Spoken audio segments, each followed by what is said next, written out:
आपल्या मनात काय काय पडलेलं आहे याचा कधी शोध आपण घेतलेला नाही। आपल्या मनामध्ये किती सद्गुण पडलेले आहेत आणि किती दुर्गुण पडलेले आहेत हे भौतिक जगामध्ये वावरणाऱ्या माणसा स्वागत आहे आपल्या सर्वांचं। हे बुद्धा टीचिंग चॅनल आहे। यावर बुद्ध आणि त्यांच्या संपूर्ण शिकवणीवर आणि शिक्षेवरती धम्मचर्चा होते। आपण सर्वजण बुद्धा टीचिंग चॅनलचा लाभ घ्यावा।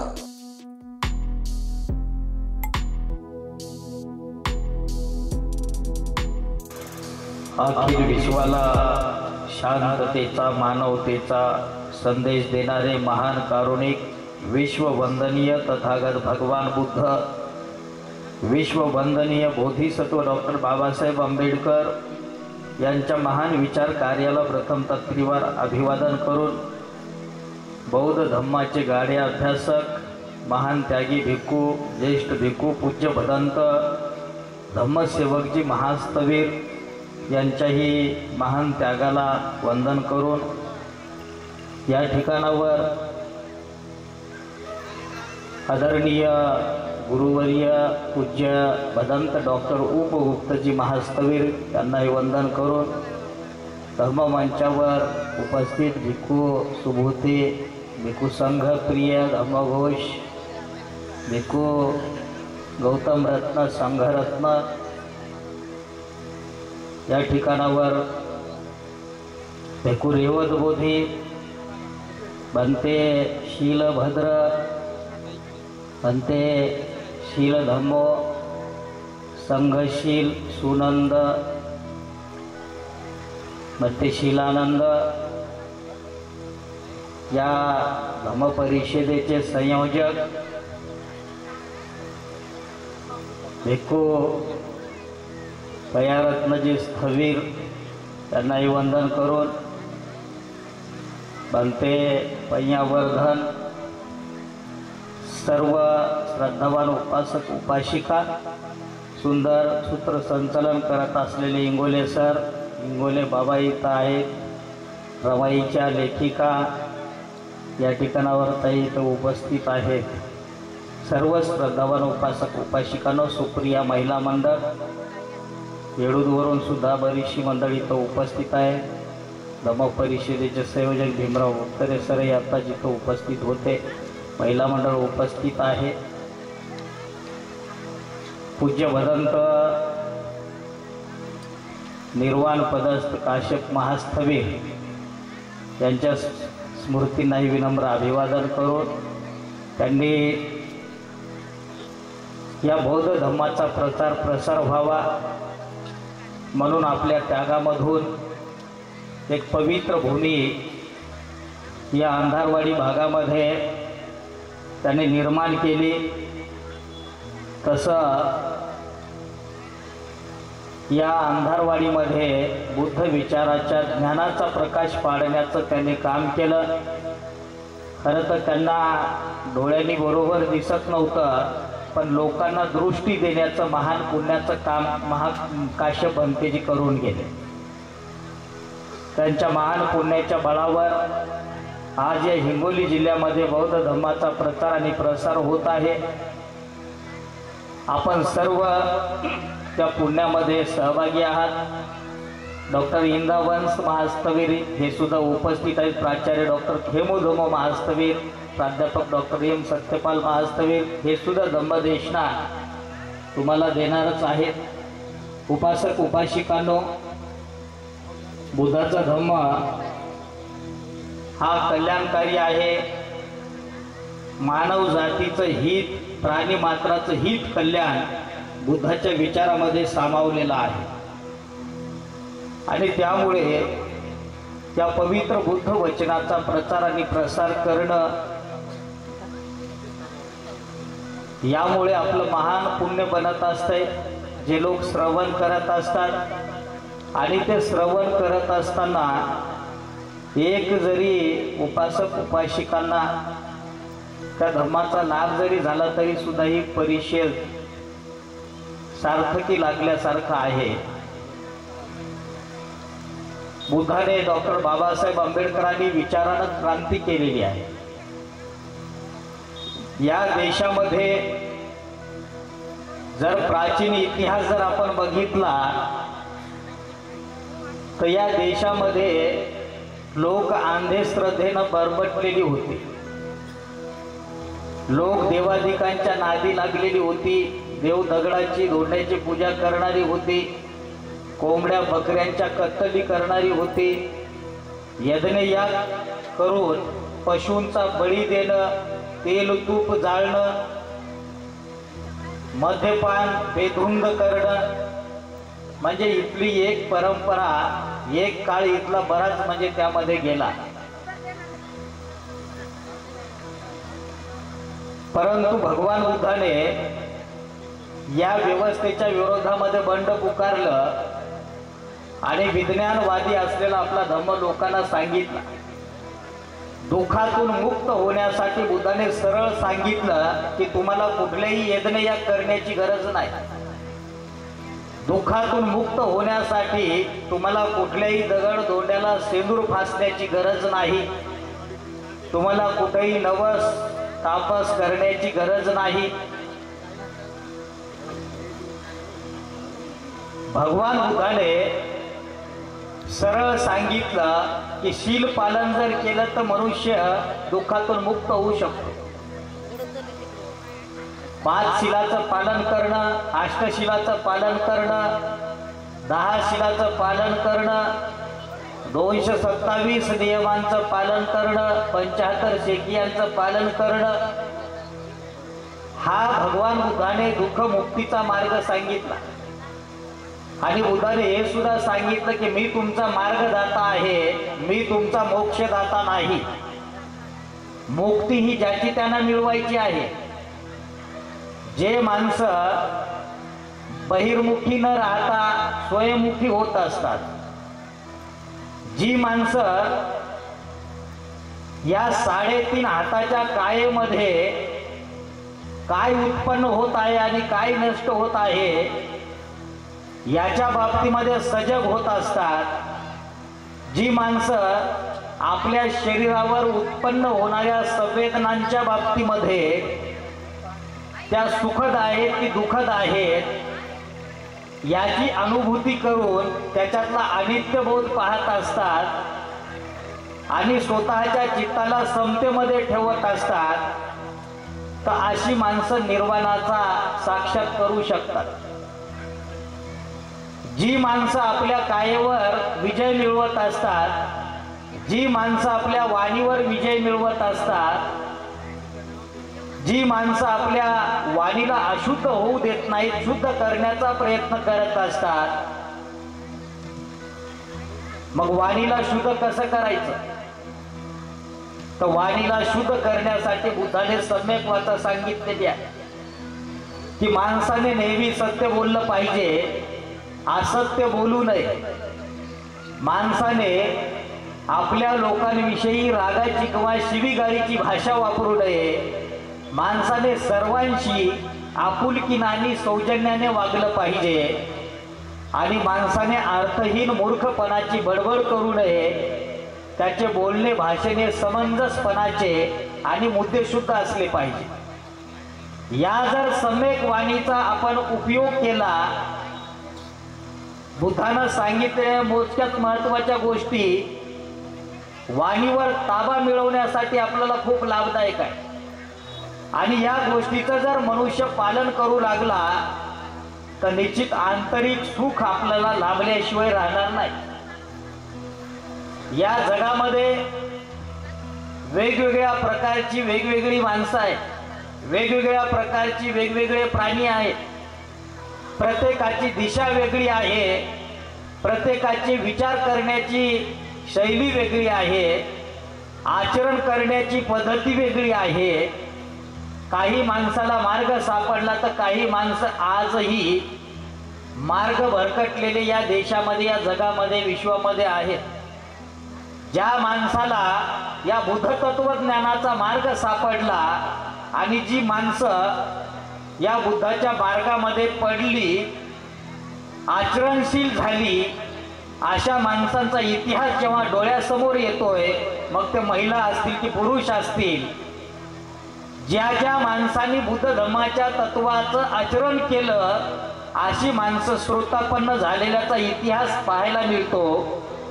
अशी माणसं सकृदागामी, अनागामी, अरहंत होऊन दुःखातून मुक्त झाल्याचा इतिहास आपल्याला पाहायला मिळतो. बुद्धाच्या काळामध्ये सुद्धा या गोष्टीचा लाभ होत होता.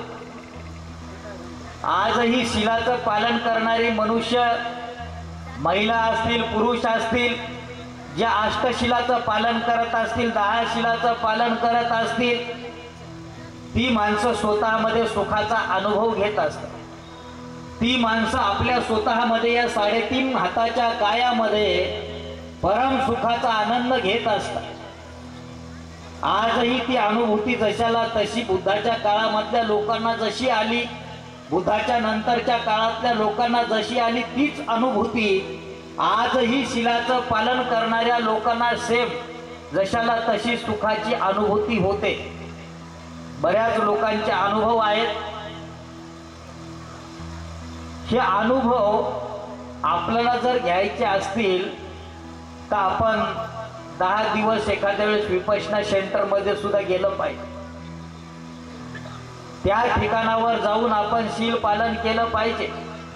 विपश्यना सेंटरमध्ये सकाळी नाश्ता, 12च्या भोजन, दिवसभर आर्यमोन आणि सायंकाळी आपल्याला खायला प्यायला काही भेटत नाही. जसं आपण इकडे दिवसभरामध्ये 2-2, 3-3 वेळेस खात असतो आणि 3-3 वेळेस खात असल्यामुळं आपल्यामध्ये सुस्ती येते, आपल्यामध्ये आळस येतंय, आपलं पोट रिकामं नसतंय. आणि जे माणसं ध्यान करत असतात, जी माणसं शील पालन करत असतात, तपणाऱ्या माणसाला योगी हा सुद्धा शब्द म्हणजे प्रचलित आहे. जी माणसं ध्यान तप करत असतात ती माणसं योगी असतात, आणि जी सगळ्या भौतिक सुखाचा उपभोग घेत असतात अशी माणसं भोगी असतात. आणि भोगी माणसाला स्वतःमध्ये काय चाललंय काय नाही याची अनुभूती होत नाही. याच्यासाठी त्याग करावा लागतो, तप करावं लागतं, ध्यान करावं लागतं, शीलाचं पालन करावं लागतं. तेव्हा आपल्याला त्या गोष्टीची अनुभूती आपल्या अंतर्मनामधून आपल्याला उत्पन्न झालेली हे नीट लक्षामध्ये येईल आणि त्याचा आनंद आपल्याला घेता येईल. विपश्यना सेंटरमध्ये आपल्याकडून शीलाचं पालन होतं, आर्यमुनाचं पालन होतं आणि स्वतंत्र वेळ आपल्याला मिळत असतो. म्हणजे आपल्या या 3.5 हाताच्या कायेमध्ये तपासण्यासाठी, पाहण्यासाठी आपल्याला पूर्णतः तिथं वेळ मिळत असतो. नाहीतर या भौतिक जगात राहिलं तर हे करायचं बाकी आहे, ते करायचं बाकी आहे, इथं जायचं तिथं जायचं, याला बोलायचं, त्याला फोन करायचा. याच्यामध्ये आपण आपल्या स्वमुखी होण्याचं विसरून जातो आणि बहिर्मुखी आपण जीवनभर 24 तास त्या बहिर्मुखीमध्ये राहून स्वतःला दुःखी करून घेत असतो. परंतु माणसाचा जन्म लाभलाय, बुद्धानं सांगितलं मनुष्याचा जन्म लाभणं फार दुर्लभ आहे, महापुरुषाचा जन्म लाभणं महादुर्लभ आहे. कधीतरी आपण आपल्या स्वतःसाठी वेळ काढली पाहिजे. कमीत कमी 10 दिवस तरी माणसानं स्वतःसाठी जगलं पाहिजे. खाणं पिणं, चांगले नवीन कपडे घालणं, सोनं नाणं अंगावर चढवणं हे जगणं नाही. चांगले पदार्थ खाणं, चांगल्या महालात राहणं, चांगल्या गाडी घोडीमध्ये फिरणं हे माणसाचं जगणं नाही. माणसाचं जगणं हे जेव्हा मनुष्य शील पालन करायला लागेल, जेव्हा स्वतःवर विजय मिळवायला लागेल, तर तेव्हा त्याला कळेल की हे खरं जगणं आहे. आतापर्यंत जे आपण जीवन जगलो ते व्यर्थ जगलो, परंतु हे जगणं जेव्हा आपण स्वतःसाठी जगू, एखाद्या विपश्यना सेंटरमध्ये गेल्याच्या नंतर 10 दिवस तपल्याच्या नंतर मंगल मैत्रीचा दिवस जेव्हा येतो, तर त्या दिवशी आपल्याला खरं आपलं जगणं कळतंय. आपल्या चुका काय झालेल्या आहेत, आपल्या हातून काय घडत आहे आणि काय घडलं पाहिजे याची अनुभूती कमीत कमी 10 दिवस तरी आपण तपून त्याची अनुभूती घेतली पाहिजे. कमीत कमी 10 दिवस तरी आपण शीलाचं पालन करून आपण त्याची अनुभूती घेतली पाहिजे. माणसाच्या खोलवर मनामध्ये जर गेलं तर रागाचे, द्वेषाचे, मोहाचे अनुशय ते पडलेले आहे. आणि मनुष्य वरून वरून जरी किती प्रसन्न चित्ताने हसरा चेहरा करून जरी म्हणत असेल की मी फार बरा आहे, मी फार सुखी आहे, पण जेव्हा मनुष्य एकांतात जात असतो, जेव्हा स्वतः एकटाच राहत असतो आणि तेव्हा स्वतःला जेव्हा पाहत असतो, तर तेव्हा त्याला त्याची अनुभूती होती की अरे मी किती दुःखी आहे, माझ्या एवढा जगामध्ये कुणी दुःखी नाही असं स्वतःला वाटतंय. पण तरी सुद्धा मनुष्य वरून वरून कुणी विचारलं कशी आहे तर म्हणतंय बरं आहे, बरी आहे. ज्या दिवशी बुद्धानं सांगितलेली विद्या आपल्या जीवनात उतरेल, बुद्धानं सांगितलेलं हे तत्वज्ञान आपल्या जीवनामध्ये उतरेल, त्या दिवशी आपल्याला खरी या जन्मामध्ये सुखाची दुःखाची अनुभूती होईल. दुःख तर प्रत्येकच माणसाच्या वाट्याला आहे, परंतु ते दुःख अनित्य आहे त्याची अनुभूती माणसाला त्याच्या जीवनात शील पालन केल्याशिवाय, समाधीचा अभ्यास केल्याशिवाय कळणार नाही. हे दुःखही अनित्य आहेत आणि हे सुखही अनित्य आहेत हे भगवान बुद्धाचा मध्य मार्ग सांगत असतो. आपल्या मनात काय काय पडलेलं आहे याचा कधी शोध आपण घेतलेला नाही. आपल्या मनामध्ये किती सद्गुण पडलेले आहेत आणि किती दुर्गुण पडलेले आहेत हे भौतिक जगामध्ये वावरणाऱ्या माणसाला कळणार नाही. भौतिक सुखाचा उपभोग घेणाऱ्या माणसाला या गोष्टी कळणार नाहीत. त्याच्यासाठी माणसाला त्याग तप करावं लागेल, माणसाला शील पालन करावं लागेल, माणसाला संयम आणि दम ठेवावा लागणार.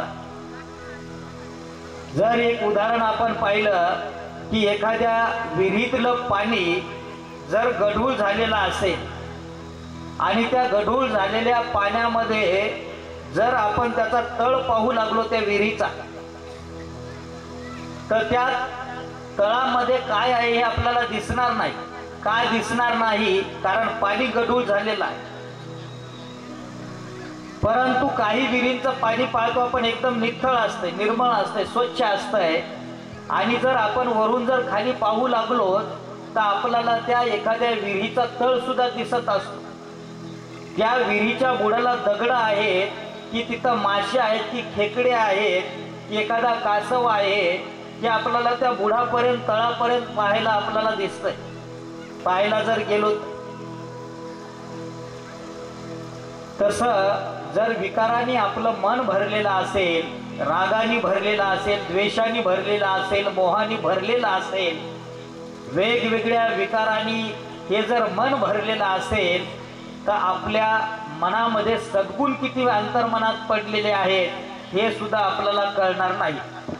आणि त्याच्यामुळे आपण आपल्या मधल्या रागाला, द्वेषाला, मोहाला आपण शील पालन करून त्यांना बाहेर काढलं पाहिजे. आपण आपल्यातला राग, द्वेष, मोह, सुस्ती, संशय, आळस ह्या गोष्टी आपल्याला आपल्या अंतर्चित्तापर्यंत जाऊ देत नाही. जसं झाडाची साल असते, साल वेगळी असते पण त्या झाडाच्या मध्ये वेगळंच राहते. तसे राग द्वेष जे आहे, काही चंदनाची लाकडं जर पाहिली आपण, त्या चंदनाची साल सगळी काढून जर टाकली तर मधामध्ये सुगंध देणारा एक द्रव्य असतो, म्हणजे त्या लाकडाचाच भाग असतो, चंदनाचाच भाग असतो. तसं आपण आपल्या मनातल्या रागाला, द्वेषाला, दुर्भावनेला, क्रोधाला, अहंकाराला जर आपण दूर केलं तर आपल्यामध्ये जे सद्गुण आहेत, मग ते सद्गुण कोणते आहेत?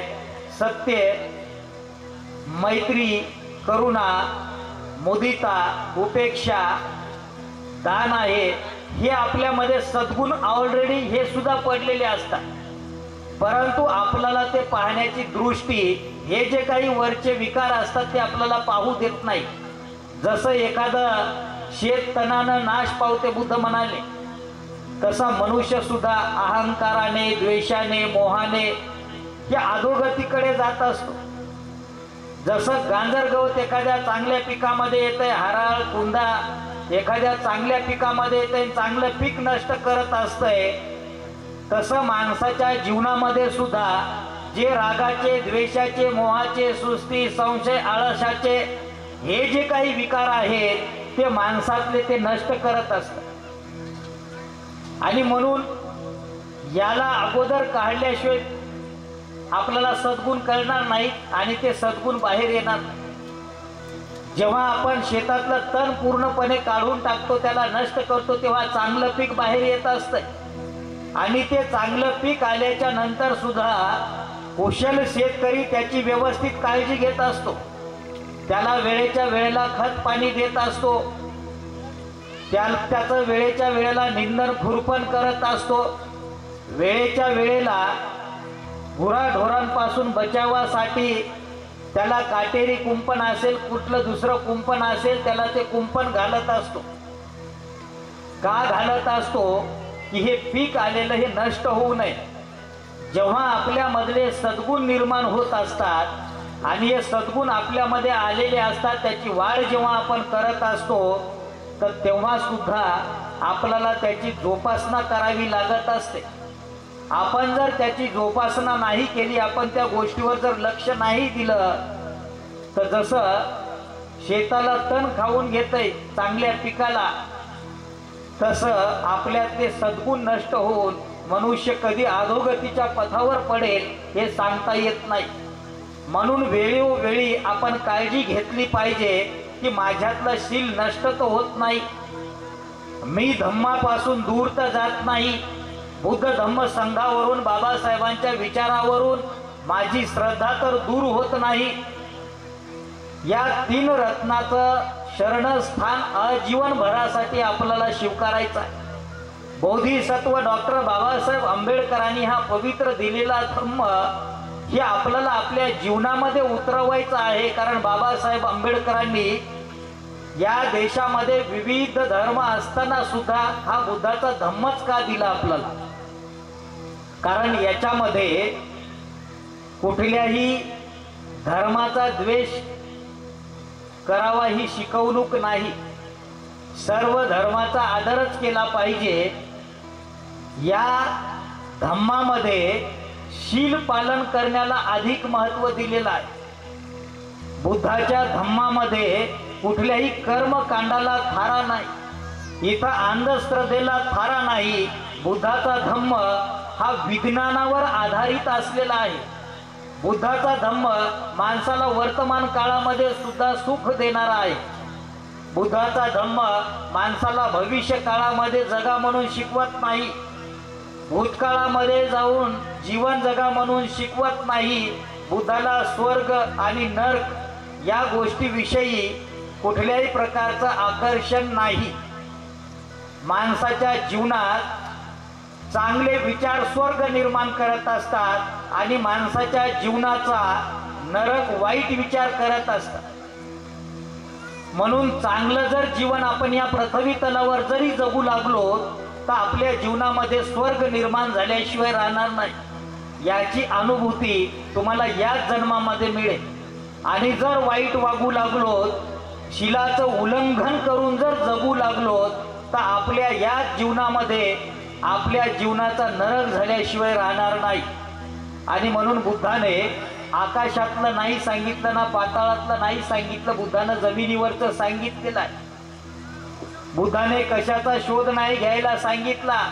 भगवान बुद्धाने कुठं कंदोऱ्या करा म्हणून सांगितलं नाही, कुठं नारळ फोडा, कुठं नवस करा, या गोष्टी बुद्धानं कधी सांगितल्या नाही. भगवान बुद्धानं सरळ सरळ सांगितलं, तुम्ही हे जर शील पालन केलं, हे मध्यम मार्ग आहे, आर्य अष्टांगिक मार्ग आहे. सम्यक दृष्टी, सम्यक संकल्प, सम्यक आजीविका, सम्यक व्यायाम, सम्यक स्मृती आहे, सम्यक समाधी आहे. हे जे आर्य अष्टांगिक मार्ग बुद्धाने सांगितलेला, या मार्गाचा जर अवलंब केला तर मनुष्य याही जीवनामध्ये दुःखातून मुक्त झाल्याशिवाय राहणार नाही. आणि त्याच्यासाठी आपल्याला प्रत्यक्ष प्रॅक्टिकल करणं काळाची गरज आहे. स्वतःला सुखी करण्यासाठी, दुसऱ्यासाठी धम्म नाहीये. जर आपल्याला वाटत असेल की मी फार दुःखी आहे, तर बुद्धानं सांगितलेला मार्ग आहे. ज्या माणसाला वाटत असेल की मी दुःखातून मुक्त व्हायला पाहिजे, तर बुद्धाने सरळ सरळ 5 शिलाचा मार्ग सांगितला, या अष्टशिलाचा 10 शिलाचा हे मार्ग सांगितला. भगवान बुद्धाने आर्य अष्टांगिक मार्ग सांगितलेला आहे. जी माणसं त्या मार्गावर चालतील ते दुःखातून मुक्त होतील. परंतु आजार एका माणसाला झालेला आहे आणि दवा एक घेतोय, आपण आजारातून मुक्त कसे होणार आहोत? आजार आपल्याला झाला असेल तर दवा सुद्धा आपल्यालाच घ्यावी लागणार आहे. आजार आपल्याला झालाय, दवा दुसऱ्याला पाजायलो तर ही गोष्ट सुद्धा आपल्याला दुःखातून मुक्त करणारी नाही.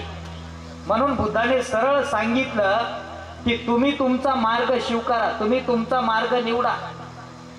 तुम्ही दुःखी आहात, तुम्हाला चांगल्या मार्गात राहून चांगलं आचरण करून शील पालन करून तुम्ही दुःखातून मुक्त व्हाल. भगवान बुद्धाचा धम्म सर्वता मनावर अवलंबून आहे.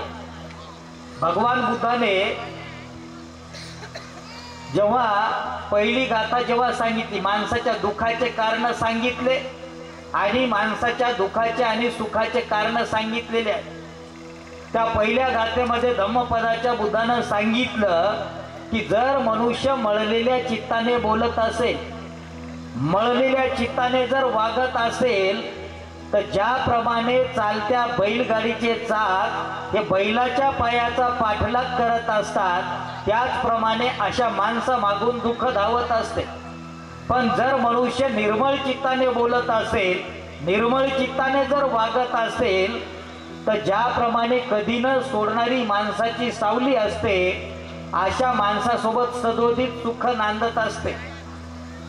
परंतु मनुष्य जीवन जगत असताना ज्याला धम्म नाही कळाला, अशी माणसं बेहोशीमध्ये जीवन जगत असतात. आपण काय बोललो आणि कसं वागायलो हे सुद्धा काही माणसाला माणसाचा जन्म लाभून सुद्धा कळत नाही.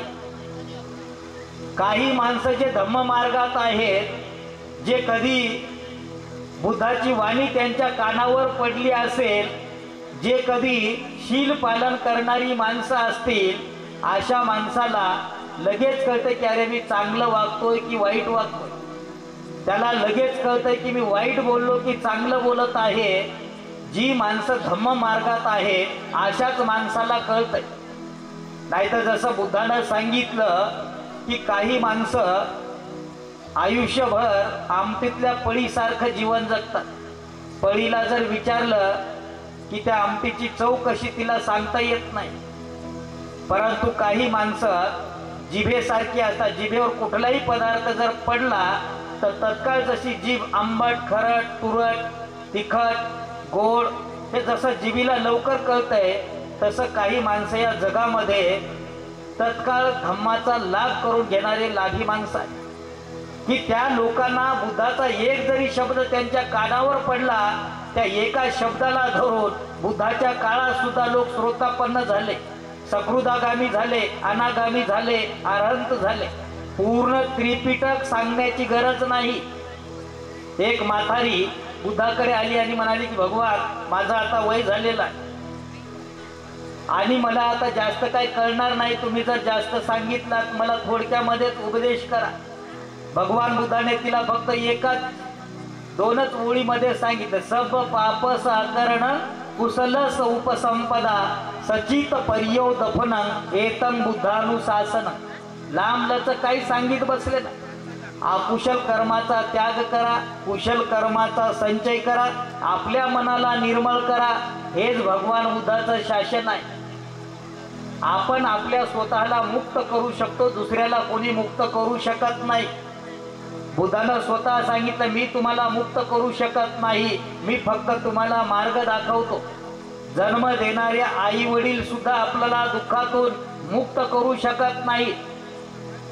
आणि म्हणून बुद्धानं एका ठिकाणावर सांगितलं की माझे मन हे एकेकाळी वाट मिळेल तिकडे वाटेल तसे भरकटत होते, परंतु माहूत ज्याप्रमाणे शुभ्र गजाला आपल्या अंकुशाने वळवित असतो, त्याचप्रमाणे मी आता माझ्या मनावर स्वामित्व गाजवित आहे. काबूत ठेवलेलं हे मन सुखाचं उगमस्थान आहे म्हणाले बुद्ध. आपल्याला दुसऱ्यावर विजय मिळवायच्या नादामध्ये आपण दुःखी होत असतो. रणसंग्रामातील हजारो लोकावर विजय मिळवण्यापेक्षा बुद्ध म्हणाले तुम्ही तुमच्या स्वतःच्या मनावर विजय मिळवा। जेव्हा आपण आपल्या स्वतःच्या मनावर विजय मिळवू तेच मन आपल्याला दुःखातून मुक्त करणार आहे। आई बाप आप्तेष्टांपेक्षाही चांगल्या मार्गाकडे वळालेलं माणसाचं मन हे माणसाला दुःखातून मुक्त करत असतं। म्हणून आपल्या मनाला आपण वळण चांगलं दिलं पाहिजे आणि माणसाच्या मनाला चांगलं वळण लागावं म्हणून हा अहोरात्र भिक्खू संघ या धम्माचा प्रचार आणि प्रसार करत असतो। या महाराष्ट्रात या देशभरामध्ये बुद्धाच्या काळापासून भगवान बुद्धाची विचारधारा पवित्र भिक्खू संघाने आज वर्तमानात सुद्धा टिकवून ठेवलेली आहे आणि म्हणून आपण बुद्ध धम्म संघाच्या प्रति आपली श्रद्धा वाढवली पाहिजे। आपण बोधिसत्व डॉक्टर बाबासाहेब आंबेडकरांच्या प्रति आपली श्रद्धा वाढवली पाहिजे। वैशालीच्या लिच्छवीचा आदर्श आपल्या डोळ्यासमोर असला पाहिजे। वैशालीच्या लिच्छवींनी जे एकोपा निर्माण केला ते संपूर्ण जगाच्या पुढे एक आदर्श म्हणून लिच्छवी राहिलेले आहेत। वैशालीचे लिच्छवी लोक नेहमी एकत्रित यायचे। वैशालीचे लिच्छवी लोक वारंवार सभा भरवायचे। वैशालीचे लिच्छवी लोक आपल्यातील ज्येष्ठांचा मान सन्मान ठेवायचे। वैशालीचे लिच्छवी लोक आपल्या बायको मुलांना डांबून ठेवत नव्हते। वैशालीचे लिच्छवी लोक हे एकत्रित बसल्याच्या नंतर कुठलाही ठराव 3 वेळेस पारित झाल्याशिवाय ते कुठलंही पाऊल उचलत नव्हते। हा वैशालीचा जो एकोपा असल्या कारणाने राजा अजातशत्रू सुद्धा त्याच्या मनात इच्छा असतानाही मला वैशाली ही काबीज करायची आहे तरी सुद्धा राजा अजातशत्रू खूप सैन्य असताना सुद्धा वैशालीच्या लिच्छवी लोकांना तो जिंकू शकला नाही। उपासक उपासिकांनो, डॉक्टर बाबासाहेब आंबेडकरांनी सांगितलं शिका, संघटित व्हा। वैशालीचे लोक संघटित होते हे उदाहरण बोधिसत्व डॉक्टर बाबासाहेब आंबेडकरांच्या डोळ्यासमोर होते। डॉक्टर बाबासाहेब आंबेडकरांनी संपूर्ण त्रिपिटकाचा अभ्यास केला आणि अभ्यास करून छोटासा ग्रंथ भगवान बुद्ध आणि त्याचा धम्म लिहिला। तो आजही आपल्याकडे म्हणजे उपलब्ध आहे। आज घराघरामध्ये बुद्ध आणि त्याचा धम्म आहे। शहरामध्ये वर्षवास काळामध्ये बुद्ध आणि त्याच्या धम्मग्रंथाचं वाचन होत आहे। बुद्ध आणि त्याचा धम्म हे प्रत्येक माणसाने ग्रंथ वाचन केलंच पाहिजे कारण बुद्धाच्या जन्मापासून ते महापरिनिर्वाणापर्यंत आणि बुद्धाच्या जीवन काळामध्ये असे काही प्रसंग आले, अशा काही घटना घडलेल्या आहेत त्या एकदम छोट्याशा ग्रंथामध्ये डॉक्टर बाबासाहेब आंबेडकरांनी पूर्ण आपल्याला त्रिपिटक कळेल असं महत्त्वाचे उदाहरणं त्याच्यामध्ये घेऊन या जगाचं कल्याण केलं। देशातल्या लोकांचं कल्याण त्या ग्रंथामुळे होत आहे। बुद्धाच्या सान्निध्यात डाकू आले, दरोडेखोर आले, उपेक्षित आले, वंचित आले, वेगवेगळ्या जाती धर्माचे लोक, नीच जातीचं जीवन जगत असलेली लोक आले आणि दुःखातून मुक्त झाले। जगाच्या समोर आजही ते आदर्श आहेत। वेगवेगळ्या जाती धर्माचे लोक, ब्राह्मण कुळापासून क्षत्रिय असतील, वैश्य असतील, शूद्र असतील, हे सगळे लोक भगवान बुद्धाच्या सान्निध्यात आले। राजे महाराजे लोक भगवान बुद्धाच्या सान्निध्यामध्ये आले आणि त्या लोकांनी हे धम्म जाणून घेतला, जीवनामध्ये उतरवला आणि अशी लोक सुद्धा दुःखातून मुक्त झालेले आहेत। गरीब आले, धनी आले, राजे महाराजे आले, सेवक आले, नौकर चाकर आले, सर्वसामान्यापासून ते गर्व श्रीमंतापर्यंत सोन्याचे बूट चपला घालणारी लोक, सोन्याच्या ताटामध्ये जेवणारी लोक, वेगवेगळ्या नशापतन करणारी माणसं ही भगवान बुद्धाच्या सान्निध्यामध्ये येऊन ते पवित्र जीवन आपलं जगू लागले। म्हणून याही काळात, बुद्धाच्याही काळामध्ये लोक सुखी झाले। बुद्धाच्या नंतरच्या काळात बुद्ध वचनाने लोक सुखी झाले आणि वर्तमान काळामध्ये सुद्धा लोक सुखी होत असताना आपल्याला पाहायला मिळतंय। या धम्म परिषदांच्या माध्यमातून खूप मोठी क्रांती, खूप मोठा बदल या महाराष्ट्रामध्ये आणि महाराष्ट्राच्या बाहेर देशभरामध्ये झालेला आपल्याला पाहायला मिळतो.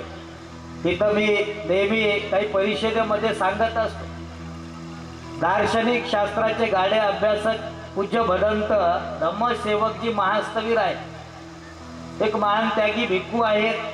असंख्य भिक्खू त्यांनी घडवलेले आहेत.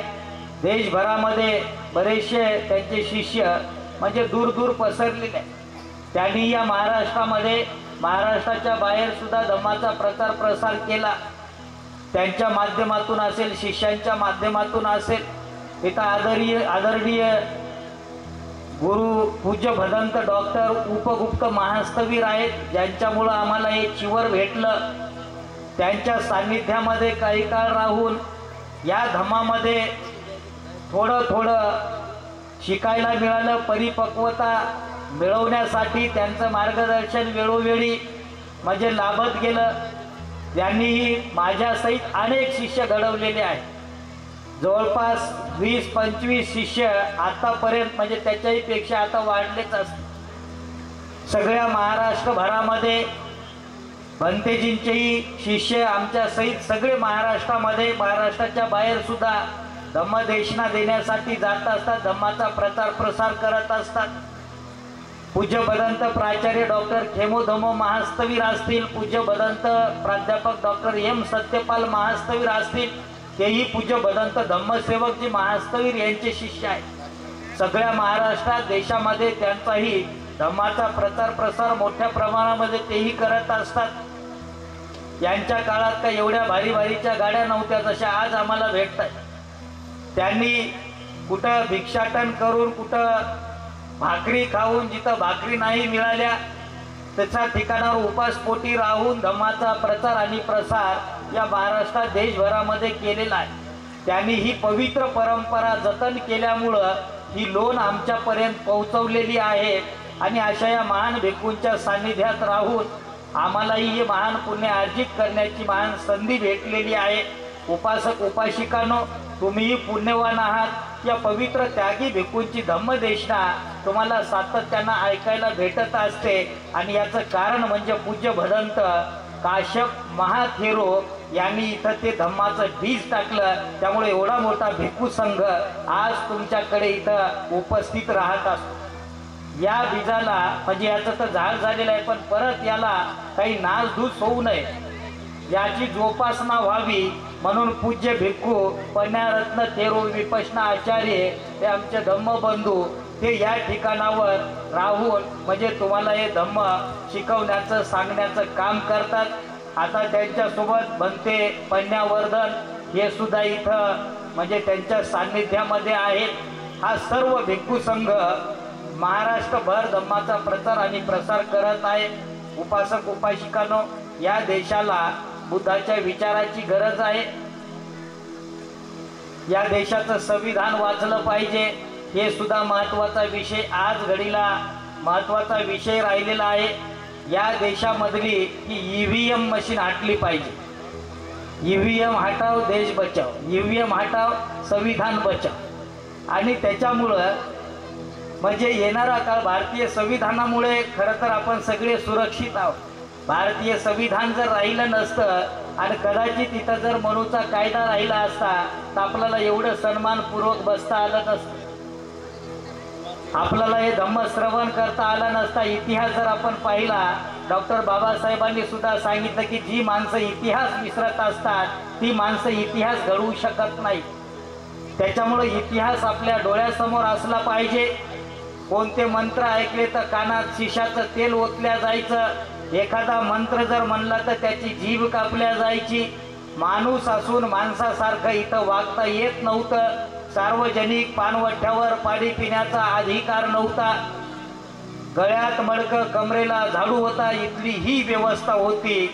1 जानेवारी 1818ला एक इतिहास घडला आणि 500 महाराणी स्वतःचं बलिदान दिलं आणि इथली सगळी व्यवस्था बदलून टाकली. म्हणून डॉक्टर बाबासाहेब आंबेडकर 1 जानेवारीला 1818ला भीमा कोरेगावला जगाच्या कोणत्याही कोपऱ्यात राहिले तर त्या शूरवीर महाराणांना सलामी देण्यासाठी भीमा कोरेगावला तिथं उपस्थित राहायचे.